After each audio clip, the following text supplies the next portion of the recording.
കഴിഞ്ഞ ആഴ്ച നടന്ന പഹൽഗാം ഭീകരാക്രമണത്തെ തുടർന്ന് അയൽരാജ്യത്തിനെതിരെ ഇന്ത്യ സ്വീകരിച്ച നയതന്ത്ര നടപടികൾക്ക് മറുപടിയായി പാകിസ്ഥാൻ വ്യോമാതിർത്തി അടച്ചിട്ടിരിക്കുകയാണ്. ഇതിന് 6 ദിവസങ്ങൾക്ക് ശേഷം പാകിസ്ഥാൻ വിമാനങ്ങൾക്ക് ഇന്ത്യയുടെ വ്യോമപാതയിലും നിരോധനം ഏർപ്പെടുത്തിയിരുന്നു. പാകിസ്ഥാൻ വ്യോമപാത അടച്ചതോടെ ടാറ്റയുടെ ഉടമസ്ഥതയിലുള്ള എയർ ഇന്ത്യക്ക് ഭീമമായ നഷ്ടമുണ്ടാകുമെന്നാണ് കണക്കാക്കപ്പെടുന്നത്.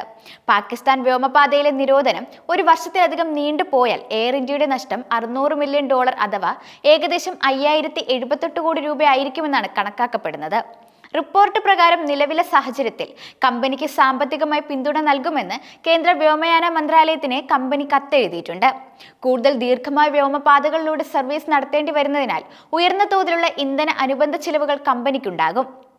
ഇത് നികത്താനുള്ള അധിക ചെലവിന് വേണ്ടി സബ്സിഡി അനുവദിക്കണമെന്നാണ് ആവശ്യപ്പെട്ടിരിക്കുന്നത്. ഏപ്രിൽ 27-ാം തീയതിയിലെ കത്തിൽ ഏകദേശം $591 മില്യൺ നഷ്ടമാണ് എയർ ഇന്ത്യ കണക്കുകൂട്ടുന്നത്. പാക് തീരുമാനം ദോഷകരമായി ബാധിച്ച ഇന്റർനാഷണൽ ഫ്ലൈറ്റുകൾക്ക് സബ്സിഡി അനുവദിക്കുന്നത് ന്യായമായതും സുതാര്യമായതും തീരുമാനമായിരിക്കും. സാഹചര്യങ്ങൾ മെച്ചപ്പെടുമ്പോൾ ഇത് ഒഴിവാക്കാൻ സാധിക്കുന്നതാണെന്നും കമ്പനി പറയുന്നുണ്ട്.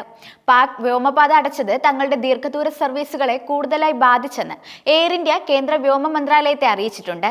ഇത്തരത്തിൽ യൂറോപ്പ്, US, പാകിസ്ഥാൻ എന്നിവിടങ്ങളിലേക്കുള്ള സർവീസുകളെയാണ് ഇത് കൂടുതലായി ബാധിച്ചത്.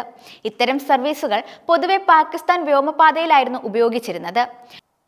നിലവിൽ ദൈർഘ്യമേറിയ കൂടുതൽ കഠിനമായ കാലാവസ്ഥാ സാഹചര്യങ്ങളുള്ള റൂട്ടിൽ കൂടി ഫ്ലൈറ്റുകൾ പോകേണ്ട സാഹചര്യമാണുള്ളത്. ഇത്തരത്തിൽ കൂടുതലായും ചൈനീസ് അതിർത്തിയോട് ചേർന്നാണ് റൂട്ടുകൾ ഉള്ളത്. ഇക്കാരണത്താൽ ചൈനയിൽ നിന്ന് ഓവർഫ്ലൈറ്റ് അനുമതി നേടി നൽകണമെന്നും നോർത്ത് അമേരിക്കയിലേക്കുള്ള സുദീർഘമായ റൂട്ടിൽ കൂടുതൽ പൈലറ്റുമാരെ അനുവദിക്കണമെന്നും കമ്പനി ആവശ്യമുന്നയിച്ചിട്ടുണ്ട്.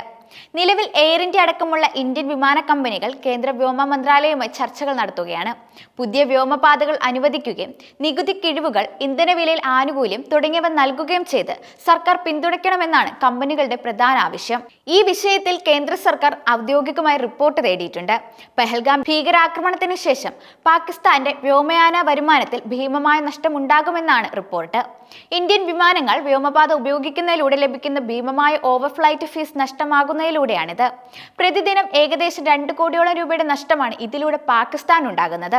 ഇന്ത്യൻ വിമാനങ്ങൾ ഇപ്പോൾ പാകിസ്ഥാൻ ആകാശം ഒഴിവാക്കുന്നതിനാൽ ഒരു രാജ്യത്തിന്റെ വ്യോമാതിർത്തി കടന്നു പോകുന്ന വിമാനങ്ങൾക്ക് ഈടാക്കുന്ന അമിത വിമാന ഫീസ് വഴി ലഭിക്കുന്ന പണം ഇനി പാകിസ്ഥാന് ലഭിക്കില്ല.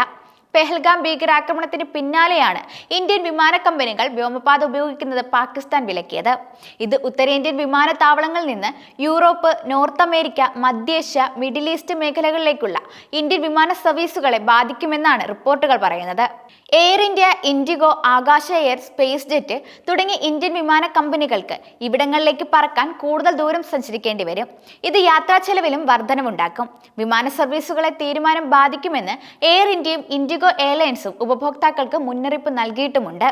ഇന്ത്യൻ വിമാന കമ്പനികൾക്ക് ബുദ്ധിമുട്ടുണ്ടാക്കാമെങ്കിലും കോടികളുടെ നഷ്ടമാണ് ഇതിലൂടെ പാകിസ്ഥാൻ സംഭവിക്കുന്നത്.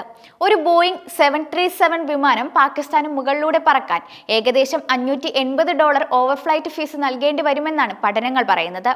വലിയ വിമാനങ്ങൾക്ക് ഇതിലും കൂടുതൽ നൽകണം. മനുഷ്യരാശിയുടെ ചരിത്രത്തിൽ തന്നെ ഇത്രയധികം മണ്ടത്തരങ്ങൾ ഒരുമിച്ച് ചെയ്തു കൂട്ടുന്ന ഒരു രാജ്യം പാകിസ്ഥാൻ മാത്രമായിരിക്കും. ഇന്ത്യയിൽ നിന്നുള്ള പടിഞ്ഞാറോട്ടുള്ള മിക്ക വിമാനങ്ങളും എയർ ഇന്ത്യ, ഇൻഡിഗോ പോലുള്ള ഇന്ത്യൻ വിമാന കമ്പനികളാണ് നടത്തുന്നത്.